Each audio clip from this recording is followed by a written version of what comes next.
Hi friends, இதயம் சீரியலில் 25th ஜனவரி எபிசோடில் என்ன நடக்குதுன்னு இப்போ நம்ம பார்க்கலாம்.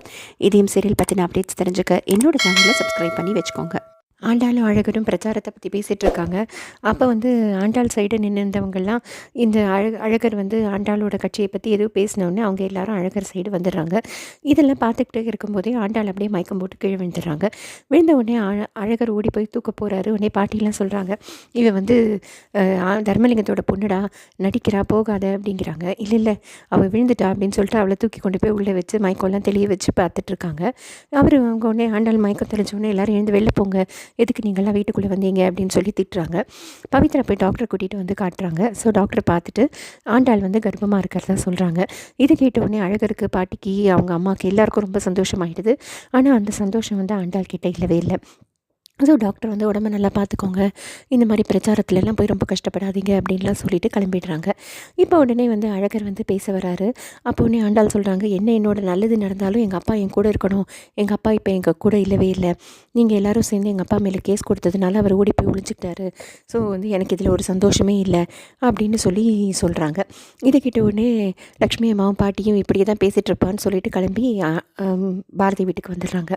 ஸோ பாரதியை கூப்பிட்டு இந்த மாதிரி விஷயத்த சொல்கிறாங்க. ஆண்டாள் கர்ப்பமாக இருக்கா அப்படின்னு சொன்ன உடனே பாரதிக்கு ரொம்ப சந்தோஷமாயிடுது. இன்றைக்கி எல்லாமே நல்லதாக நடக்குது அப்படின்னு சொல்லிக்கிட்டே இருக்கும்போதே ஆதி தமிழை கூட்டிகிட்டு வராரு. ஓ, இதுதான் நீ சொன்ன அந்த இன்னொரு நல்லதா அப்படிங்கிறாங்க. ஆமான்னு சொல்லிட்டு உடனே ஆதிக்கிட்ட என்ன மெட்ராஸ்காரா, உங்கள் அம்மா கிடைக்கிற வரைக்கும் பேச மாட்டேன் கொள்ள மாட்டேன்னு சண்டை போட்டுட்டு இருந்தேன், இப்போ என்ன பொண்ணோட சகஜமாயிட்ட போல இருக்கே அப்படின்னு சொல்லி பாட்டி கேட்குறாங்க. அதுக்கு உடனே ஆதி சொல்கிறாரு, ஆமாம், அம்மா கனவில் சொன்னாங்க, இந்த மாதிரி நீ தமிழ்கிட்ட நடந்துக்கிறது ரொம்ப தப்பு, பாரதி இந்த மாதிரி நீ நடந்துக்கக்கூடாது அப்படின்லாம் சொல்லி பெரியவங்க செய்கிற தப்புக்கு குழந்தைங்களை பழி வாங்குறதெல்லாம் தப்புன்னு சொல்லி எனக்கு சொன்னாங்க.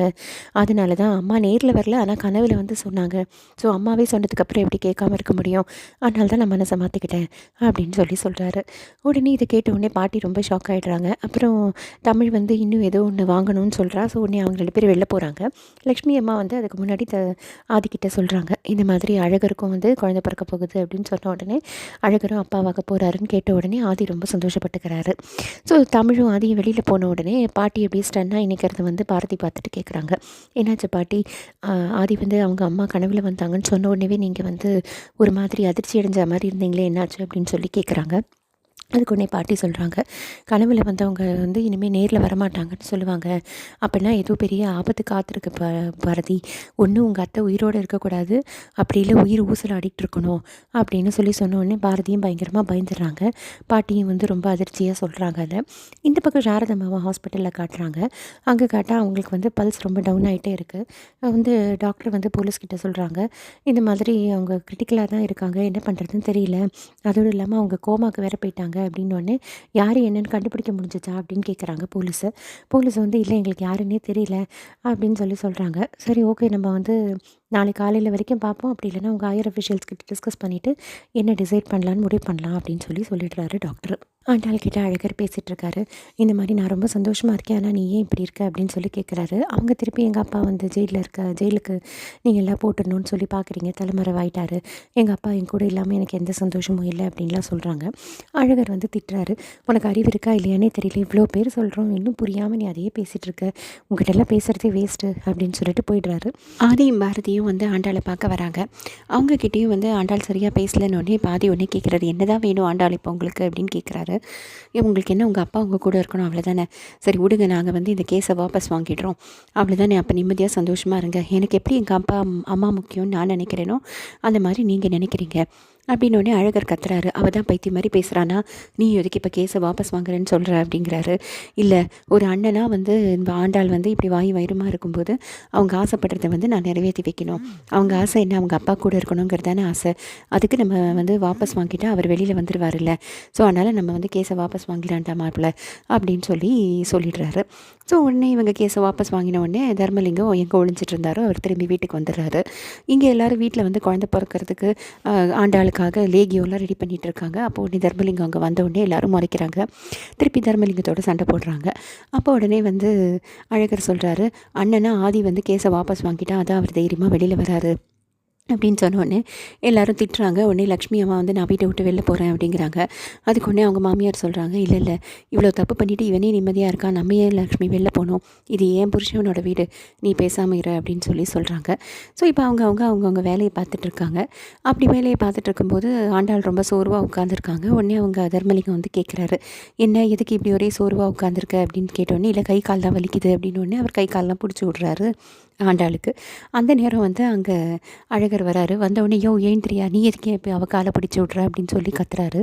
உடனே தர்மலிங்கம் எழுந்தவுடனே, இது ஏன் உரிமை, நான் தான் செய்வேன் அப்படின்னு சொல்லிட்டு அழகர் வந்து ஆண்டாளுக்கு காலெலாம் பிடிச்சி விட்றாரு.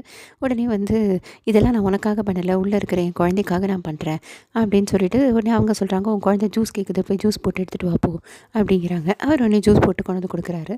இவங்க ஜூஸ் கொடுத்த உடனே அதை எடுத்து அவங்க அப்பா கிட்ட கொடுக்குறாங்க ஆண்டாள். உடனே இவர் உடனே வந்து, ஏய் நான் அது உனக்கு போட்டுன்னு வந்திருக்கேன், என் குழந்தைக்கா போட்டுன்னு வந்திருக்கேன், இதையும் அவருக்கு தர, இப்போ என்ன உங்கள் அப்பாவுக்கு ஜூஸ் வேணும் அவ்வளோதானே அப்படின்னு சொல்லிட்டு இவர் உள்ளே போய் ஒரே பச்சை மிளகா, பாவக்காய், இஞ்சின்னு எல்லாத்தையும் போட்டு ஒரு ஜூஸை போட்டு கொடுத்து எரிய தர்மலிங்கத்தை குடிக்க வச்சிடுறாரு. எல்லோரும் ஒன்றே சிரிக்கிறாங்க. இப்போ வந்து பாரதி வந்து அந்த பாட்டி சொன்னதையே நினச்சி யோசிச்சுக்கிட்டே இருக்காங்க. என்னென்னா, அவங்களுக்கு வந்து இப்போது சாரதாம்மா உயிரோடு இருக்காங்களா இல்லையா, கனவில் வந்தவங்க நிஜத்தில் வரமாட்டாங்க, உயிரோடு இருக்க மாட்டாங்கன்னு பாட்டி சொன்னதை நினச்சி ரொம்ப கலங்கி உட்காந்துருக்காங்க. அப்போ உடனே பாட்டி வந்து கேட்குறாங்க, என்னாச்சு பாரதி, ஏன் இப்படி இருக்க அப்படின்ன போது, இல்லை நீங்கள் சொன்னது தான் நான் யோசிச்சுட்ருக்கேன், இவ்வளோ நல்ல ஆதிக்கு வந்து இப்படி ஒரு கஷ்டம் வந்திருக்க கூடாது, அதுவும் என்னால் இப்படி வந்திருக்கவே கூடாது, நான் ரொம்ப தப்பு பண்ணிட்டேன் பாட்டி அப்படிங்கிறாங்க. சரி கவலைப்படாத, இங்கே துறையூரில் வந்து ஒரு கருப்பண்ண சாமி கோவில் இருக்குது, நம்ம அங்கே போய் வேண்டிப்போம், அங்கே வேண்டிக்கிட்டால் எல்லாம் சரியாக போயிடும், நீ ஆதிக்கிட்ட சொல்லி கூட்டிகிட்டு வா அப்படின்னு சொல்கிறாங்க பாட்டி.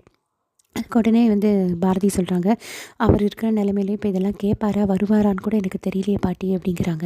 அதெல்லாம் ஒன்றும் இல்லை, ஆதி அம்மான்னு சொன்னால் கண்டிப்பாக வருவான், நீ அவனை வந்து நாளைக்கு தமிழை ஸ்கூலுக்கு அனுப்பிச்சிட்டு நம்ம எல்லோரும் அந்த கோவிலுக்கு போயிட்டு வந்துடலாம், எல்லாம் சரியாக போயிடும், எதை பற்றியும் கவலைப்படாத அப்படிங்கிறாங்க. திருப்பியும் பாரதி விடாமல், பாட்டி உண்மையை சொல்லுங்கள் பாட்டி, கனவில் வந்தவங்க நிஜமாவே நேரில் வரமாட்டாங்களா, அவங்க அவ்வளோதான், நான் உயிரோடு இருக்க மாட்டாங்களா பாட்டி அப்படின்னு திருப்பியும் கேட்குறாங்க. உடனே லக்ஷ்மி அம்மா வந்து, இல்லை இதெல்லாம் யோசிச்சுட்டே இருக்காத பாரதி அப்படிங்கிறாங்க. இல்லை நீங்கள் சொல்லுங்கள் பாட்டி அப்படின்னோடனே, அப்படி தான் சொல்லுவாங்க, ஆனால் அப்படி தான் இருக்கணும்னு எந்த அவசியமும் இல்லை, நம்ம வந்து சாரதாம்மா நன்னாவே இருக்காங்க, நம்ம எப்போவுமே நினைப்போம், நம்ம கோயிலுக்கு போயிட்டு வருவோம், எல்லா பிரச்சனையும் தீந்துடும் அப்படின்னு சொல்கிறாங்க. ஸோ அதோட வந்து இந்த எபிசோடு முடியுது. இதையும் சீரியல் பற்றின அப்டேட்ஸ் தெரிஞ்சுக்க என்னோடய சேனலை சப்ஸ்கிரைப் பண்ணி வச்சுக்கோங்க. Thank you friends.